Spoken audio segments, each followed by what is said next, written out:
आज के इस ई व्याख्यान में हम 1776 की जो अमेरिका की क्रांति हुई,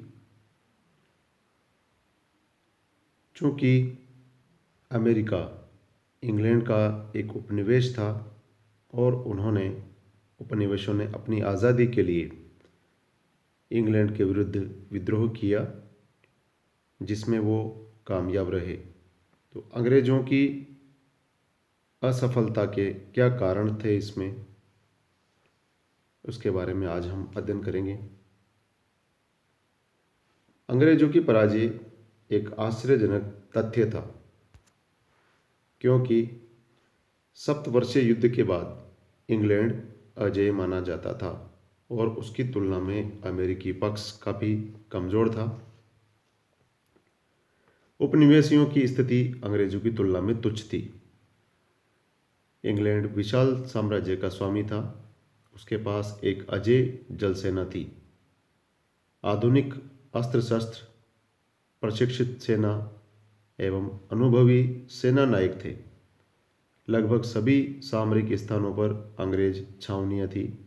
इसके विपरीत जॉर्ज वाशिंगटन की सेना बहुत छोटी थी। किसी भी समय पर जॉर्ज वाशिंगटन युद्धभूमि पर 4000 हथियारबंद सिपाहियों से अधिक नहीं जुटा पाया था। अमेरिकियों के पास हथियार तथा गोला बारूद की भी कमी थी। और भी अधिक महत्वपूर्ण बात यह थी कि उनके पास पहनने को वस्त्र आदि भी नहीं थे। उस समय में कई अमेरिकी सैनिकों के पैरों में जूते तक नहीं थे, लेकिन इसके बावजूद इंग्लैंड को पराजय का सामना करना पड़ा और अमेरिका को विजयश्री प्राप्त हुई। कहा जाता है कि उपनिवेशों की स्वतंत्र संग्राम में विजय के 3 कारण थे: प्रकृति, फ्रांस एवं जॉर्ज वाशिंगटन। वस्तुतः सफलता का सबसे बड़ा कारण था, जैसा एलन नेवहिंस एवं हेनरी स्टील कॉमेगर लिखते हैं, कि देशभक्तों का सुसंगठित और वफादार लोगों का अव्यवस्थित होना। यह इसके बारे में, इस क्रांति के बारे में लिखा है एलन नेवहिंस एवं हेनरी स्टील ने। उनके अनुसार इसका जो कारण था वो था सफलता का, कि देशभक्तों का सुसंगठित होना और टोरी या वफादार लोगों का अव्यवस्थित होना इसका मुख्य कारण था। तो सबसे पहले हम बात करते हैं उपनिवेशों की शक्ति का गलत अनुमान। इंग्लैंड की युद्ध नीति तय करने वालों ने अमेरिकी शक्ति का ठीक अनुमान नहीं लगाया। उन्हें अपनी शक्ति पर ज़्यादा ही भरोसा था। जनरल गेज ने लंदन को भेजी गई एक रिपोर्ट में कहा भी था कि अमेरिकी उपनिवेशों को जीतने के लिए केवल 4 रेजिमेंट पर्याप्त होंगी। तो इस प्रकार से उन्होंने उपनिवेशों की जो उस समय की जो स्थिति थी उसका उन्होंने गलत अनुमान लगाया और उसका उन्हें खामियाजा भुगतना पड़ा। दूसरा कारण है इसका इंग्लैंड के एक वर्ग की सहानुभूति उपनिवेशों के साथ होना।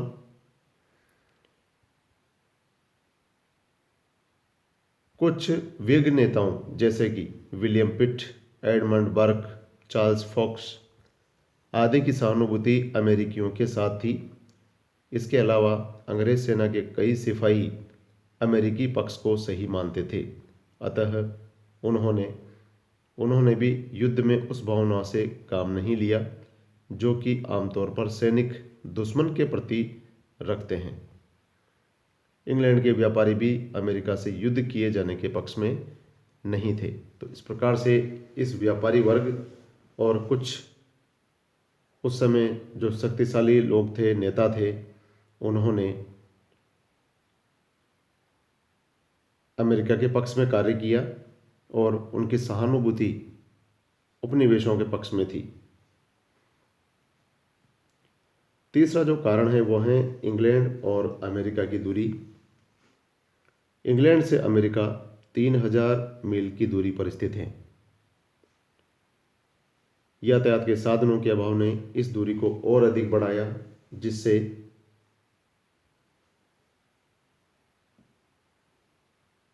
जिससे सैनिक सहायता पहुंचाना बहुत मुश्किल कार्य था।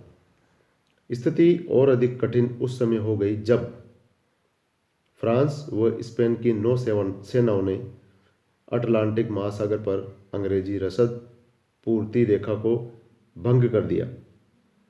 स्थल पर भी अंग्रेजी सेना स्थानीय सहयोग के अभाव में काफ़ी बड़ी कठिनाई में पड़ गई। इसके अलावा युद्ध के केंद्र भी लगभग 1000 मील के घेरे में फैले हुए थे। उपनिवेशवासी अपनी धरती की भौगोलिक स्थिति से पूर्ण रूप से परिचित थे, इसलिए युद्ध के दौरान उन्हें किसी विशेष कठिनाई का सामना नहीं करना पड़ा, जबकि अंग्रेज जो है वो विदेश में लड़ रहे थे। तो इस प्रकार से अंग्रेजों की असफलता के पीछे एक कारण यह भी था कि इंग्लैंड और अमेरिका की दूरी अत्यधिक थी, 3000 मील की दूरी थी, जिससे सैनिक सहायता जो है समय पर वहां पर नहीं पहुंच पाई। अगला जो कारण है वह है जॉर्ज तृतीय की अकुशलता। कुछ इतिहासकारों ने जॉर्ज तृतीय को अमेरिका की क्रांति के लिए उत्तरदायी न मानते हुए लिखा है कि साम्राज्यवादी प्रवृत्ति वाले व्यक्ति से यह आशा कभी नहीं की जा सकती कि वह समझ सके कि अमेरिका की जनता राजनीतिक दृष्टि से वयस्क हो चुकी थी तथा वह साम्राज्यवादी ढांचे की पुनर्व्यवस्था एवं अपने अधिकारों को प्राप्त करने को सचेष्ट हैं। इंग्लैंड ने अपने अधिकारों को मांगने वालों का दमन करने वाले व्यक्ति से यह आशा कैसे की जा सकती थी कि वह उपनिवेशों को अधिकार एवं स्वतंत्रता दे देगा, किंतु यह इस आधार पर जॉर्ज तृतीय को उत्तरदायित्व से मुक्त नहीं किया जा सकता। एक शासक होने के नाते उसे इस संघर्ष के स्वरूप को समझना चाहिए था। जॉर्ज की अलोकप्रियता एवं अधिकारियों की अयोग्यता ने उपनिवेशवासियों के लिए विजय सरल कर दी। देश का प्रभावशाली व शक्तिशाली शासक बनने का जॉर्ज तृतीय का सपना वह धीरे धीरे साकार हो रहा था, परंतु इसे साकार करने के प्रयास में लगभग सभी ईमानदार व अनुभवी नेता सरकार से अलग होते जा रहे थे। जॉर्ज तृतीय में स्थिति की गंभीरता और दूसरों की योग्यता परखने की शक्ति नहीं थी। वह अपने पूर्वज जॉर्ज प्रथम व द्वितीय की भांति नाम मात्र का शासक नहीं रहना चाहता था। वह उपनिवेशों पर निरंकुशता से शासन करना चाहता था। सप्तवर्षीय युद्ध का खर्च वह अमेरिका से वसूल करना चाहता था। जॉर्ज का प्रधानमंत्री लॉर्ड नॉर्थ एक अयोग्य व्यक्ति साबित हुआ। लॉर्ड नॉर्थ इस युद्ध में मंत्रिमंडल को साथ नहीं रख पाया। अमेरिकी मामलों के मंत्री लॉर्ड जर्मैन ने इंग्लैंड में बैठे बैठे ही युद्ध संचालन करने का प्रयास किया और समय समय पर नए आदेश देकर सेनापतियों को जो है खिन्न कर दिया, परेशान कर दिया। तो इस प्रकार से यह जॉर्ज तृतीय की अकुशलता ही मानी जाएगी। अमेरिका को हाथ से गंवा देने के लिए जॉर्ज तृतीय इसलिए भी जिम्मेदार था कि 1760 ईस्वी से लेकर उस समय तक जितने भी मंत्रिमंडल बने उन सबके पीछे वस्तुतः यही काम कर रहा था। सरकार की नीतियों में कोई तालमेल नहीं था।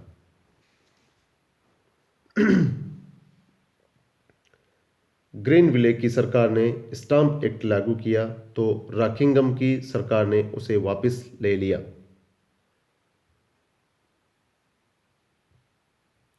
डिक्लेमेटरी एक्ट जो कि 1766 ईस्वी में बना, यह एक्ट बनाकर जहां एक और यह घोषणा की गई थी कि इंग्लैंड की संसद को अमेरिकी लोगों पर कर लगाने का अधिकार है, वहां दूसरी ओर यह भी घोषणा की गई कि ऐसे कर लगाना अनुचित होगा। टाउनशेंड में जिन 5 वस्तुओं पर कर लगाए वे किसी सुविचारित योजना के तहत नहीं थे, अतः उनका विरोध हुआ और कालांतर में चाय को छोड़कर अन्य वस्तुओं पर से कर हटाने पड़े। जॉर्ज तृतीय ने यह मानकर भूल की कि लड़ाई जल्द ही समाप्त हो जाएगी और उन्हें विजयश्री मिलेगी। उसका अनुमान था कि फ्रांस के साधन शीघ्र ही जवाब दे जाएंगे, किंतु उसे यह मालूम नहीं था कि फ्रांस के आर्थिक साधनों के जवाब देने से पूर्व ही इंग्लैंड लड़खड़ा जाएगा। तो इस प्रकार की उस समय परिस्थितियां बनी।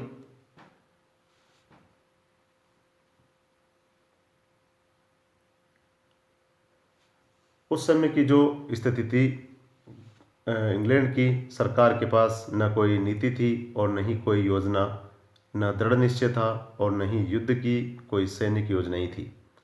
इन सब के बावजूद क्रांति की संपूर्ण जिम्मेदारी जॉर्ज तृतीय पर नहीं डाली जा सकती, क्योंकि समस्याएं उसने पैदा नहीं की थी, वे पहले से ही चली आ रही थी।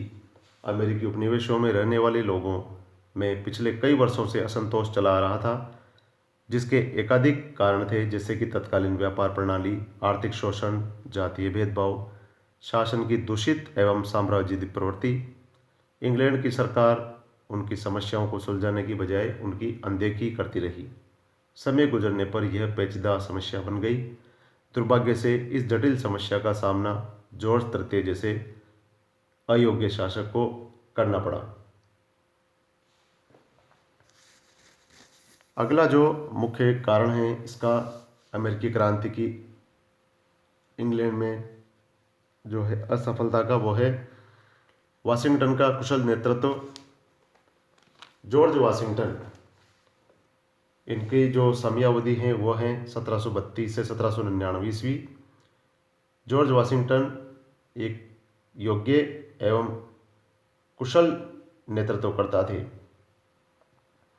इनके नेतृत्व में भी उपनिवेशवासियों की सफलता में योगदान दिया।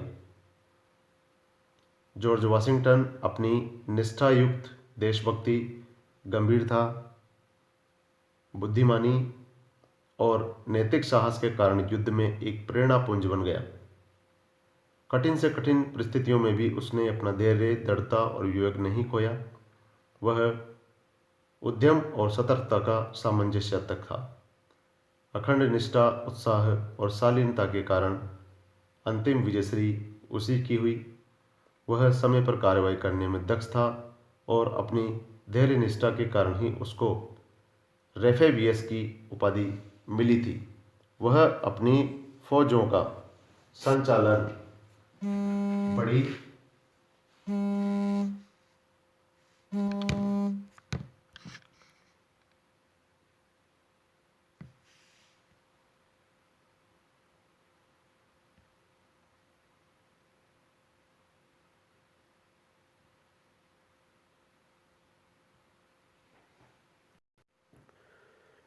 जॉर्ज वाशिंगटन अपनी फौजों का संचालन सख्ती और अनुशासन से करता था और फौजी अपराधों पर कड़ी सजा देता था, लेकिन अपने व्यक्तियों के प्रति न्याय व स्नेह दर्शाकर वह उनकी संपूर्ण वफादारी प्राप्त कर लेता था। गोल्डविन स्मिथ ने वाशिंगटन और उसकी फौजों के बारे में उचित ही लिखा है कि क्रांति की उत्कृष्ट 3 चीजें थी: वाशिंगटन का चरित्र तथा फौज की घाटी में उसकी फौजों का व्यवहार और उच्च वर्ग की वफादारी। इस प्रकार यह कहा जा सकता है कि वाशिंगटन उच्च लक्ष्य रखने वाला चरित्रवान नेता था, जिसने अत्यधिक कठिन परिस्थितियों में अमेरिकी क्रांति का सफल नेतृत्व किया।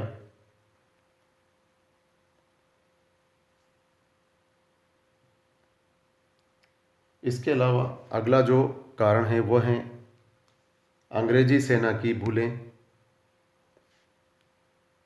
उपनिवेश वासियों की सफलता के कारणों में इंग्लैंड के सेना नायकों तथा सैनिकों का बड़ा योगदान रहा। उपनिवेशों में लड़ रही सेना में भर्ती किए गए यूरोप के भाड़े के सिपाहियों से कोई आशा नहीं की जा सकती थी। अंग्रेज सेना नायकों ने भी अनेक भूलें की। तो इस प्रकार से उन्होंने कई अवसरों पर अपने पूरी निष्ठा से कर्तव्यों का पालन नहीं किया और उनको इसका परिणाम भुगतना पड़ा। फ्रांस का उपनिवेशों के पक्ष में लड़ना। फ्रांस के युद्ध में खुले रूप में शामिल हो जाने से उपनिवेशों के पक्ष में पलड़ा भारी हो गया। बाद में स्पेन, हॉलैंड तथा उपनिवेशों की सहायता के निश्चय ने भी इंग्लैंड की जल सेना को काफ़ी परेशान किया और इंग्लैंड के लिए अमेरिका स्थित अपनी सेनाओं को सामान पहुंचाना कठिन बना दिया। फ्रांसीसियों के सहयोग से ही वाशिंगटन ने यॉर्क टाउन में लॉर्ड कॉर्नवालिस को आत्मसमर्पण के लिए विवश किया। तो इस प्रकार से फ्रांस के उपनिवेशों के पक्ष में लड़ने की वजह से उनकी शक्ति जो है अधिक मजबूत हुई और उन्हें विजयश्री प्राप्त हुई। अंतिम जो कारण है वो है अमेरिकी सेना द्वारा छापामार युद्ध प्रणाली अपनाना। अंग्रेजी सेना छापामार युद्ध से निपटने में योग्य नहीं थी और अमेरिकी युद्ध मुख्यतः इस पद्धति से लड़ा गया। वास्तव में जॉर्ज वाशिंगटन को केवल कुछ सामरिक केंद्रों की सुरक्षा करनी पड़ी, जबकि कॉर्नवालिस तथा हॉ को एक पूरे महाद्वीप को जीतना था।